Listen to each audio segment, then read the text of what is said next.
Não imaginava que me apaixonar por Sérgio desencadearia uma tragédia. Aquela mágica tarde de outono, eu passeava como de costume em meu parque favorito. O pôr do sol era maravilhoso e os luminosos raios do sol faziam com que as folhas das árvores adquirissem um tom dourado. Estava absorta na cena digna de uma pintura quando, sem perceber, deixei cair um livro. Nesse momento, Sérgio o pegou e me entregou, olhando-me nos olhos. Seu olhar encantador me fez corar, e esse foi o início da nossa história de amor. Logo após nos conhecermos, nos tornamos, entre aspas, namorados, pois eu ignorava que ele estava em um relacionamento. No momento em que me conheceu, Laura, sua namorada, com quem estava há 8 anos, estava grávida de poucos meses. Sérgio soube da gravidez exatamente quando decidiu terminar com ela. Abandonada naquele estado, Laura ficou desesperada e atacou Sérgio. Ele não ofereceu resistência, apenas tentou desviar de seus golpes, o que fez com que Laura perdesse o equilíbrio e caísse pelas escadas, resultando na perda daquele filho. Ignorando esse fato, nos casamos 3 meses depois de nos conhecermos, impulsionados pelo nosso amor e pela ansiedade de não nos separarmos, mesmo sendo estudantes e não tendo muitos recursos. Por isso precisávamos viver na casa de sua mãe. Teresa, a mãe de Sérgio, era muito próxima de Laura e não tinha intenção de se dar bem comigo. Quando soube que Laura havia perdido o bebê, supostamente por minha causa, seu ódio por mim cresceu desmedidamente. Ela não perdia a oportunidade de me agredir e humilhar, fazendo minha vida um inferno. Por conta disso, muitas vezes tentei terminar meu relacionamento com Sérgio, mas nos amávamos tanto que sempre voltávamos a nos encontrar. Com o passar dos meses, comecei a adoecer. Pensei que talvez a comida que Teresa preparava estava me fazendo mal. Então, parei de comer em casa e me alimentava apenas de alguma fruta ou um sanduíche que comprava na faculdade. Mas os mal-estares continuavam a aparecer com mais intensidade. Minha aparência mudou significativamente. Já não parecia a jovem vibrante que fui um dia. Eu andava cansada, sem energia.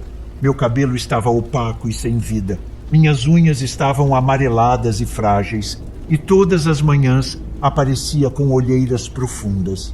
Já não me reconhecia ao olhar para o grande espelho que havia na sala daquela casa. Pouco a pouco, começaram a surgir outros tipos de mal-estares, semelhantes a uma gripe, com a diferença de que eu cuspia sangue, que também saía pelo meu nariz e ao ir ao banheiro para minhas necessidades. Ao visitar o médico, fiz vários exames, mas não encontraram uma causa para tal estado, apenas uma leve anemia causada pela perda de sangue. Sentia-me confusa e sem vontade de lutar, mas Daiane, minha amiga, me encorajava a seguir em frente. Foi assim que, após sofrer um desmaio na faculdade, ela me propôs buscar uma ajuda alternativa. Disse que conhecia uma bruxa que poderia me dizer qual era o mal que me afligia. E assim fizemos. Ao chegar, aquela senhora me olhou com desprezo e disse algo à minha amiga em uma língua que eu não conhecia.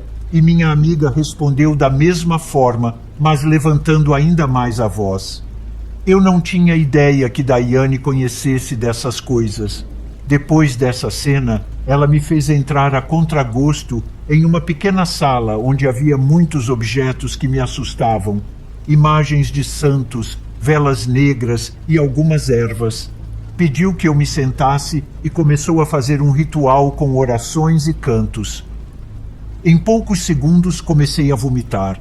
Grandes quantidades de terra misturada com vermes brancos saíam da minha boca. Sentia-me em transe. Não sabia se o que estava vendo era real ou um efeito do que a senhora me fez tomar. Naquele momento, senti uma grande angústia. Explodi em lágrimas e raiva, gritando enquanto aquela mulher continuava vociferando seus cantos. Depois de um tempo, Quando terminei de vomitar e chorar, desmaiei no chão. Ao acordar, Daiane estava ao meu lado acariciando minha testa, esperando que eu despertasse. Devo reconhecer que me senti renovada, com novas energias e uma crescente alegria. A abracei e agradeci pelo que havia feito por mim. Ela apenas sorriu, entregando-me um amuleto. Perguntei por que aquela mulher me havia olhado com desprezo no começo, e ela disse que a bruxa tinha uma ideia equivocada sobre mim. Aquela mulher teve a visão de um bebê que não teve a chance de nascer e sentiu um profundo desprezo por mim. A bruxa pensou que aquele bebê havia sido abortado por mim, por isso dizia em sua língua que eu merecia ser castigada. Daiane explicou que eu nunca tinha feito algo assim e que aquele mal havia acontecido com outra pessoa devido a um acidente. Com isso, a bruxa concordou em me ajudar. Depois disso, fiquei aterrorizada, suspeitando que Laura tinha algo a ver com tudo. Então pedi a Sérgio que fôssemos embora daquela cidade. Os anos se passaram e com Sérgio tivemos Pamela, nossa única filha. Ela crescia linda, saudável, alegre e gentil. Era uma filha dos sonhos e por isso não queria que Teresa a conhecesse. Independentemente de ser sua avó, não me dava confiança. Teresa havia adoecido há algum tempo, então Sérgio viajava a cada 2 meses para visitá-la e levar alguma ajuda financeira. Quando Pamela completou 5 anos, recebemos a notícia de que Teresa havia falecido. Não posso negar que, naquele momento, senti certo alívio, apesar da dor que isso causava em Sérgio, que não tinha irmãos. Ele foi o único herdeiro dos bens de Teresa, por isso me pediu que voltássemos a viver em nossa antiga cidade e ocupássemos aquela casa. Concordei a contragosto, mas vendo sua dor e sabendo que era a última vontade de Teresa, não tive outra opção senão aceitar. Logo começaram os problemas. Já não havia paz em nossa pequena família. As discussões eram diárias por coisas insignificantes e percebi que isso estava afetando nossa filha. Após longas conversas e fazendo Sérgio entender que estávamos perdendo nosso amor e união familiar, ele concordou em vender aquela casa e nos mudarmos. Assim, nos desfizemos de tudo, exceto do grande espelho que havia na sala, que Pamela havia tomado um grande carinho. Pamela amava aquele espelho, por isso decidimos deixá-lo em seu quarto. Esse foi um grave erro. Em pouco tempo, Pamela começou a se comportar de forma hostil. Todas as noites se levantava sonâmbula e ficava parada em frente ao espelho fazendo sinais estranhos.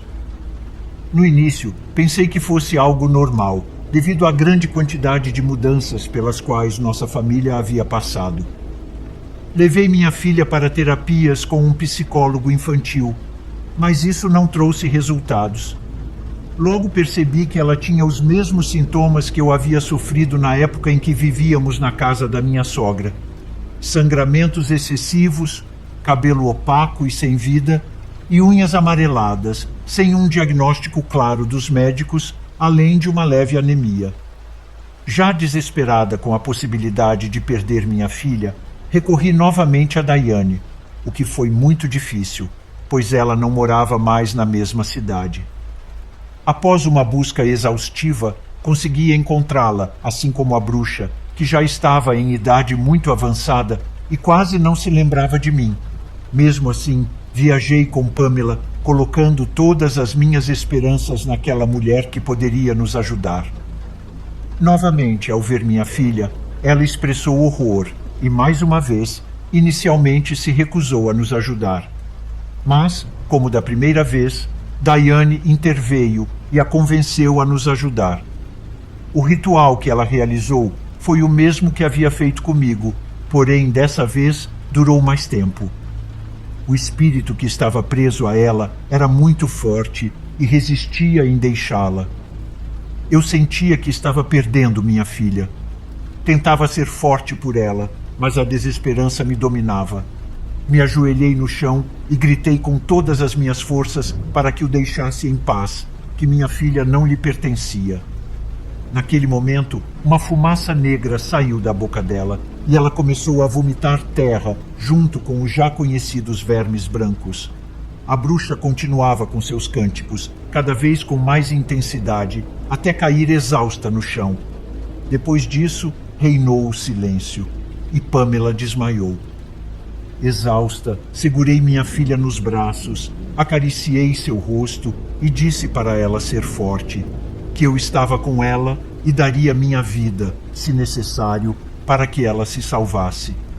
Minhas lágrimas escorriam por seu rosto pálido e quase sem vida, mas, ao ouvir minha voz, ela reagiu. Quando acordou, não se lembrava de nada do que havia acontecido. Me abraçou e disse: "Te amo, mamãe. Me leve para casa. Não quero mais estar aqui." Ao sairmos daquela casa, a bruxa voltou a si. Daiane, que nos acompanhava até a saída, parou e me disse que ainda havia algo a ser feito. Conversou rapidamente com a bruxa, que me olhava com certa preocupação. Depois de alguns minutos, Daiane me perguntou se eu tinha algum objeto do meu passado em casa. Respondi que não, que havíamos nos livrado de todas as coisas da minha sogra, exceto por um grande espelho. Foi nesse momento que ela revelou que, na verdade, minha sogra havia sido a responsável por todo aquele mal, e não Laura, como eu havia pensado. Aquela mulher ressentida jamais aceitou que Sérgio tivesse trocado Laura, uma garota de família rica, por mim, que era uma órfã criada por tios que viviam modestamente. Daiane explicou que a bruxa havia visto que a alma daquela mulher estava presa naquele espelho. Então entendi o porquê. Na carta que deixou para Sérgio, ela pediu que ele não se desfizesse de suas coisas. Eu não queria nada que viesse da minha ex-sogra, mas Sérgio não havia concordado que desfizéssemos daquelas coisas. Porém, depois de muita insistência minha, ele acabou cedendo. Contudo, por azar, justamente o objeto que continha sua alma ficou em nossa casa. Daiane me deu instruções detalhadas sobre o que fazer com o espelho para que pudéssemos nos livrar dessa maldição, de modo que ela não voltasse a afetar mais nenhum membro da minha família. Com as orientações claras, voltei para casa. Antes de chegar, parei em uma loja de animais e comprei um hamster. Deixei Pamela com minha vizinha e fui até o quarto onde estava o espelho. Coloquei-me diante dele com o amuleto que Daiane havia me dado anos atrás. Posicionei o hamster em frente ao espelho, aspergi água benta sobre ele e comecei a destruir o espelho. Ouvi um grito agudo e aterrorizante. O medo tomou conta de mim e eu tremia a cada golpe que dava no espelho. Tentei me manter firme, mas as imagens que apareciam nos pedaços quebrados me horrorizavam. A face da minha sogra, com os olhos vermelhos, me causava arrepios e me dava vontade de sair correndo, mas eu precisava terminar aquilo pelo bem da minha família. Quando quase nada restava do espelho, uma fumaça negra saiu dele, sendo imediatamente absorvida pelo pobre hamster, que caiu sem vida alguns segundos depois, incapaz de conter aquela alma maligna.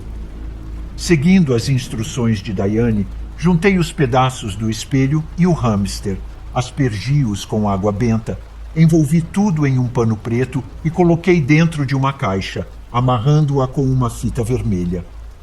Em seguida, fui ao cemitério da minha cidade para enterrar a maldição. Voltei para casa ainda um pouco nervosa, mas ao ver Pamela com sua antiga expressão de menina saudável e alegre, senti a calma voltar à minha alma. Já se passaram muitos anos desde esse episódio. Pamela agora é uma jovem, e eu e Sérgio recuperamos nosso casamento e o amor de antes. Soube que Laura, a quem culpei por tanto tempo e de quem pensei que havia envenenado minha sogra contra mim, não guardava rancor.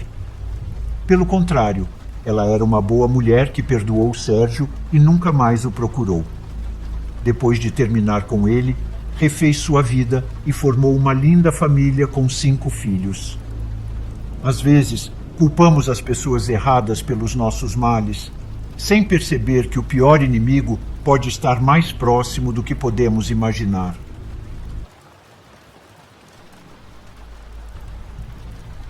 Minha vida nunca foi fácil. Nascer com um problema genético tão notório fez com que minha existência girasse em torno da minha insegurança. Eu era tímida, retraída e sem autoestima, algo que não era apenas causado pelo meu problema, mas também pelas constantes provocações das minhas irmãs. Com lábio leporino, minha mãe me rejeitou desde o meu nascimento. No entanto, eu tinha meu pai, que nunca fez distinção entre mim e minhas irmãs. Ele nos tratava igualmente. Infelizmente, ele faleceu quando eu tinha apenas 10 anos. Sua perda não só deixou um grande vazio em meu coração, como também acabou com meus planos de corrigir meu problema por meio de uma cirurgia. Ele havia prometido que, aos 12 anos, quando eu estivesse mais velha, ele conseguiria juntar o dinheiro necessário para a operação. Promessa que minha mãe não quis cumprir após sua morte. À medida que crescia, minha personalidade se tornava cada vez mais introvertida. Eu via minhas colegas sonhando com o amor, enquanto eu sequer podia fantasiar com tal ideia. Olhava no espelho e me sentia um monstro, alguém indigno de receber o amor de outra pessoa. Ao terminar o colégio, comecei a ajudar no negócio da família. Tínhamos uma pequena cafeteria onde eu me sentia à vontade, pois trabalhava com uma máscara, objeto perfeito para esconder minha deformidade.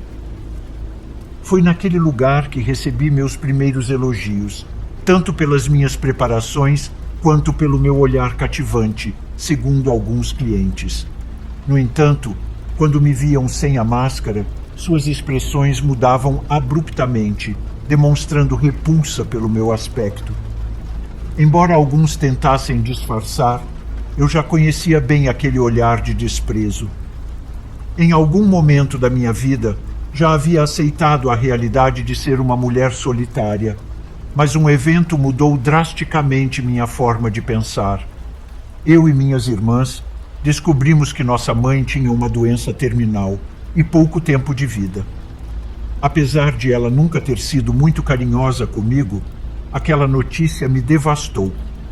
Eu não conseguia imaginar que ela iria embora e me deixaria completamente sozinha, já que nunca me dei bem com minhas irmãs.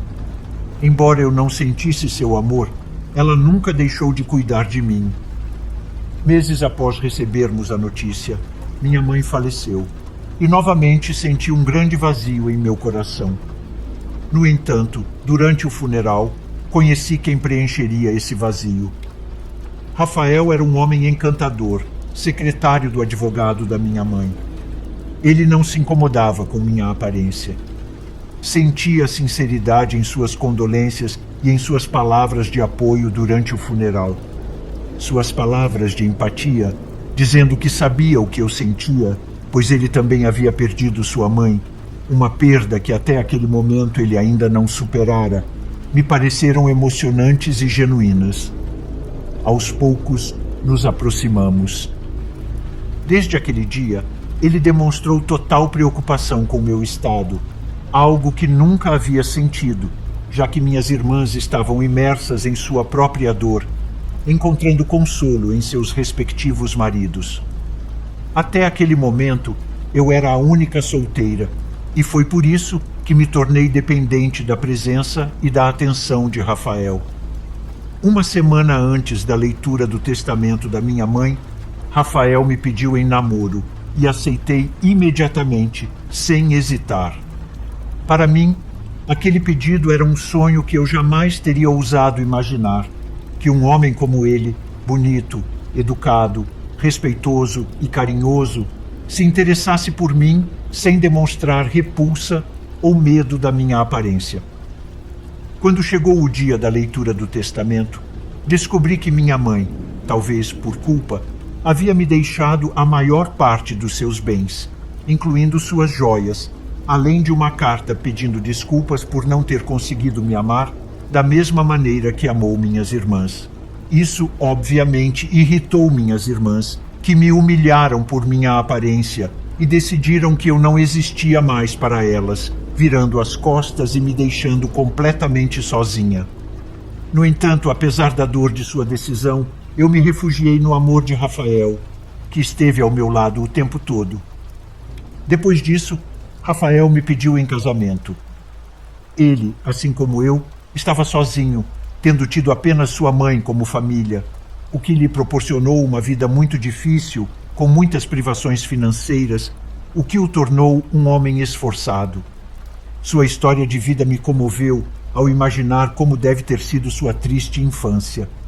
Por isso, novamente aceitei sua proposta sem hesitar, sabendo que, com minha herança e seu esforço, conseguiríamos seguir em frente e viver sem passar por necessidades.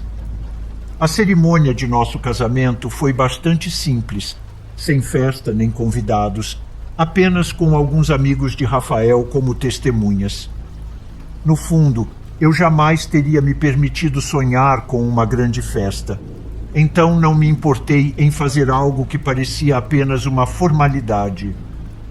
O fato de ter um marido já era o suficiente para mim, mais do que eu jamais poderia ter sonhado. Nos primeiros meses de casamento, tudo correu bem. Rafael assumiu a cafeteria e me sugeriu que parasse de trabalhar, algo que não me agradava muito, mas, para não o contrariar, obedeci e fiquei em casa. Ele me dizia que não havia necessidade de eu trabalhar agora que ele estava comigo, que ele era meu homem e que seria ele a se esforçar para ser o provedor. Assim, eu não precisaria passar por momentos difíceis tentando esconder meu problema, o que fazia muito sentido para mim, então aceitei sem protestar. O primeiro ano de casamento foi espetacular. Rafael demonstrava seu amor quase diariamente, com detalhes, carícias e palavras gentis. Eu realmente me sentia amada. Mas tudo mudou quando dei a notícia da minha gravidez. Uma notícia que deveria ter sido motivo de alegria se tornou uma completa decepção. Sei que talvez ele não esperasse tal notícia, já que ele sempre se cuidava nas raras ocasiões em que tínhamos intimidade, mas jamais imaginei que ele reagiria tão mal. Sua expressão mudou completamente ao ouvir a notícia e ele perdeu o controle. Ele disse algo que eu nunca esperei ouvir. Como é possível que você esteja grávida se eu sempre me cuidei? O que te faz pensar que eu posso ser feliz com essa notícia? Você acha que alguém no mundo poderia ser feliz sabendo que corre o risco de ter um filho com a mesma deformidade que você? Esse filho não pode nascer. Eu não vou correr o risco de ter um filho assim. Eu exijo que você interrompa essa gravidez. Não vou ser pai de um filho que provoque nojo nas pessoas. Eu não podia acreditar nas palavras que estava ouvindo. Não sabia o que responder. Não conseguia entender a mudança repentina de Rafael. Fiquei completamente atônita, enquanto sentia algo se quebrar dentro de mim e as lágrimas inundarem meus olhos. Aquelas palavras me feriram muito mais profundamente do que todas as zombarias que já sofri. Fiquei muda diante de seu discurso, enquanto Rafael saía de casa, batendo a porta com força. Aquela noite, passei em meu quarto chorando, lembrando de cada uma de suas palavras, que no final me deram forças para prometer ao meu futuro filho que ninguém nunca lhe faria mal. Depois de refletir durante toda a noite, tomei uma decisão. Não aceitaria os maus tratos de Rafael, e se ele não aceitasse nosso filho, com o coração partido, eu pediria o divórcio, mesmo sabendo que talvez nunca mais teria outra pessoa. Para mim, ter aquele filho seria suficiente para ser feliz. Na manhã seguinte, já tinha o discurso preparado para pedir o divórcio, mas quando Rafael chegou, todas as palavras que eu tinha decorado desapareceram da minha mente. Desculpa, meu amor, o trabalho tem me deixado estressado, Não deveria ter te dito tudo aquilo. Só que te amo tanto que não quero dividir seu amor com mais ninguém. E sei que, quando essa criança nascer, você não se dedicará a mim como antes. Entenda, por favor, somos felizes assim, só nós dois. Não deixe que essa criança estrague o que temos, disse ele com um buquê de flores e uma caixa de bombons. Eu não sabia o que dizer naquele momento, mas depois de um longo silêncio, respondi. Olha, Rafael, esse filho não vai fazer com que eu te ame menos. Ele vai nos unir ainda mais. Mas se você está se sentindo tão inseguro, me dê um tempo para pensar se decido tê-lo ou não. Eu o amava tanto que cheguei a duvidar de ter meu filho, algo do qual me arrependo até hoje. Nos dias seguintes, Rafael chegava com presentes e cartões, destacando o amor entre duas pessoas que não tinham filhos para interferir na relação. Esses gestos me faziam hesitar, até o momento em que comecei a sentir meu filho no meu ventre. A partir desse instante, não tive mais dúvidas e lhe disse que teria meu filho, com ou sem ele. Foi aí que começou o meu pesadelo. Ao lhe dar a notícia de que não interromperia aquela gravidez, Rafael aceitou minha decisão sem protestar. No entanto, com o passar dos dias, comecei a sentir desconfortos. O primeiro foi a dor nos dentes e o sangramento nas gengivas, algo que os dentistas atribuíram a uma infecção. Aquilo não fazia muito sentido para mim no início, mas para não me preocupar, decidi acreditar, embora estivesse perdendo meus dentes, um a um, até ficar quase desdentada. Minha autoestima só piorava, principalmente com as zombarias de Rafael, que não perdia a oportunidade de me chamar de feia, gorda e repugnante por causa da gravidez. Apesar de tudo, eu não perdia o orgulho e, na solidão do meu quarto, chorava por causa das duras palavras que ele me dizia. Jamais teria permitido que ele me visse chorar. Sentindo-me miserável e desgraçada, cheguei a pensar em acabar com tudo, comigo e com meu filho. No entanto, toda vez que essas ideias surgiam, eu me lembrava das palavras do meu pai. A vida é para os valentes, a morte é para os covardes. Não importa o quão escuro o céu esteja, em algum momento o sol vai brilhar. Essas palavras me davam forças para continuar. Depois de perder meus dentes, começaram as dores de cabeça e tonturas extremas, e, em algumas ocasiões, eu nem conseguia mais me levantar da cama. Por isso, passei os últimos meses da gravidez acamada. Rafael, por sua vez, não mudou sua atitude. Pelo contrário, piorou, desprezando-me a ponto de não dormir mais no nosso quarto. Eu me sentia completamente sozinha e sem apoio. Mais uma vez pedi o divórcio, mas ele sempre me dizia que nunca me concederia isso. Sinceramente, eu não entendia o porquê, já que nenhum de nós dois era feliz juntos. Quando faltava apenas um mês para o nascimento do meu filho, comecei a sentir a presença de alguém ao meu lado. Embora eu nunca tivesse gostado de me olhar no espelho, naquele momento, encarar meu reflexo me provocava um intenso terror. Ao me ver, não enxergava apenas a minha deformidade, mas também uma sombra ao meu lado.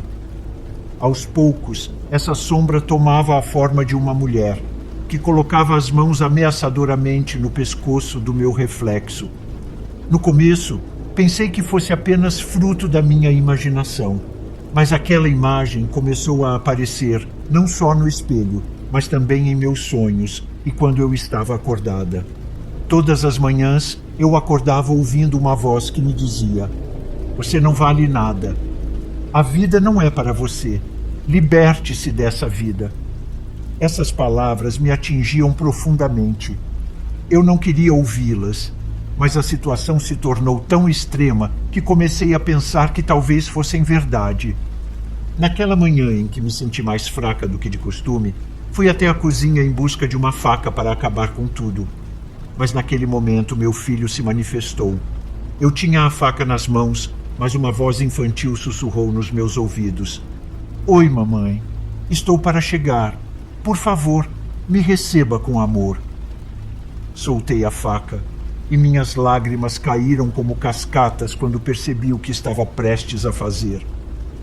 Foi nesse momento que minha bolsa rompeu e, imediatamente, consegui chamar uma ambulância antes de perder a consciência.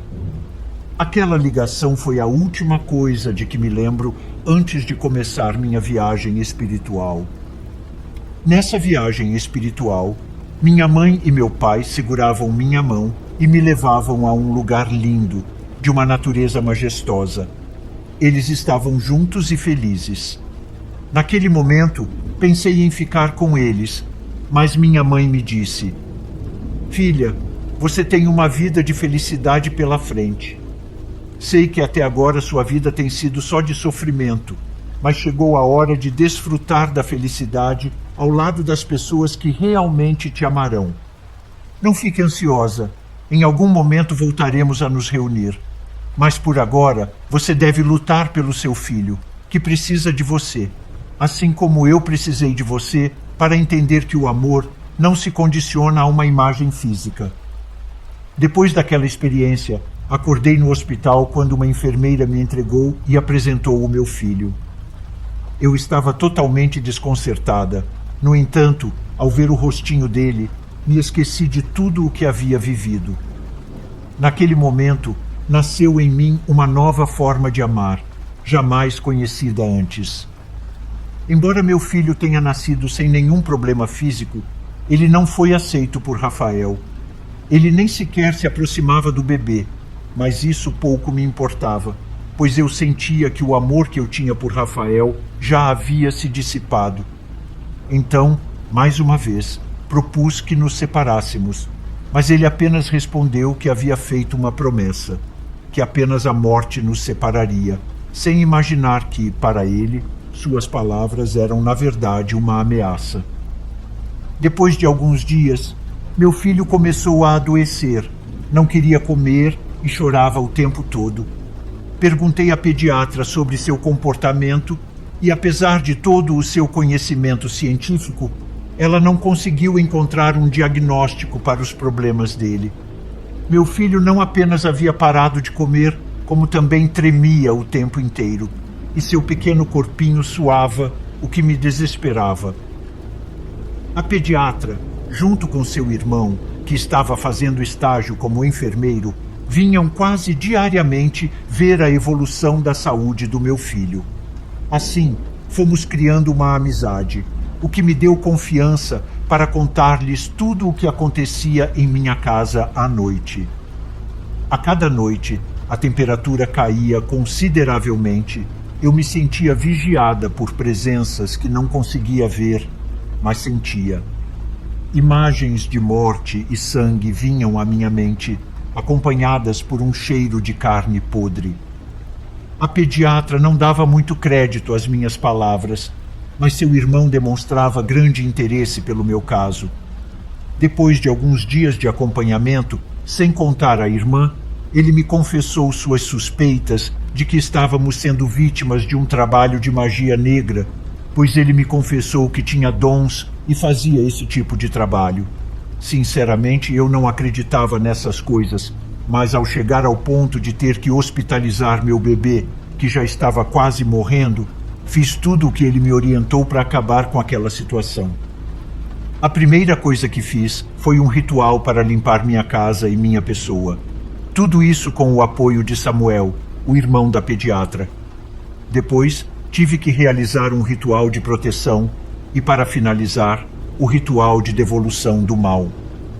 Até aquele momento, eu não tinha dúvidas de que quem queria me fazer mal era Rafael. Segundo as palavras de Samuel, eu deveria esperar o responsável por aquele mal aparecer em minha porta pedindo perdão. Esse ato significaria a morte dessa pessoa que havia desejado a minha morte e a do meu filho.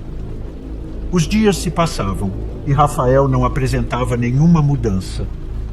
Naquele momento, pensei que Samuel era apenas um charlatão que havia me enganado, pois, mesmo após os rituais, meu marido não parecia afetado. No entanto, sua atitude mudou e, embora fosse evidente que ele se esforçava, começou a tentar se aproximar do nosso filho. Mas, com o passar dos dias, recebi uma visita inesperada. Naquela manhã, eu estava cuidando do meu jardim quando chegou Amélia, minha irmã mais velha. Ela parecia doente e muito pálida. Da entrada da casa, ela disse: "Minha irmã, me perdoe por tudo.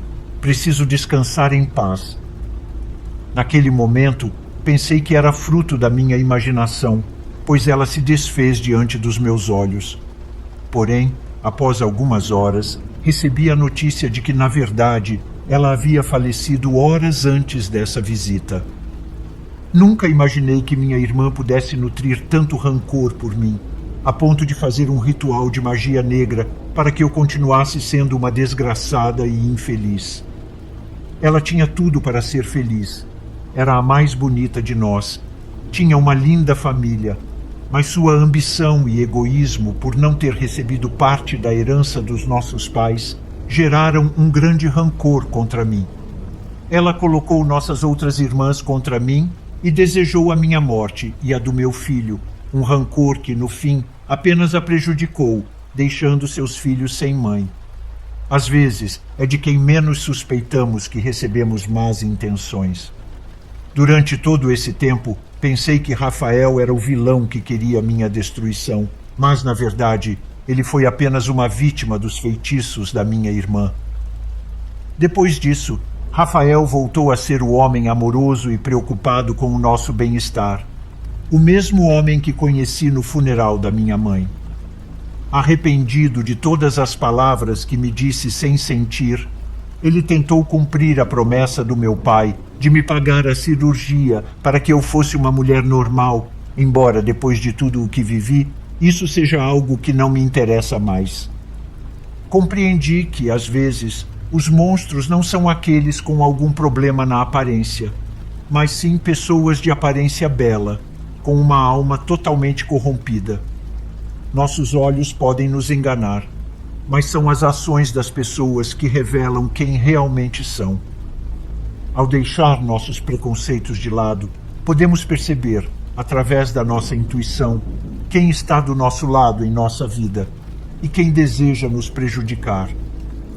Felizmente, eu encontrei Samuel, que limpou meu caminho de quem me desejava mal, e consegui recuperar o amor de Rafael e desfrutar da família que nem nos meus melhores sonhos imaginei ter. Uma família pela qual sou grata todos os dias da minha vida.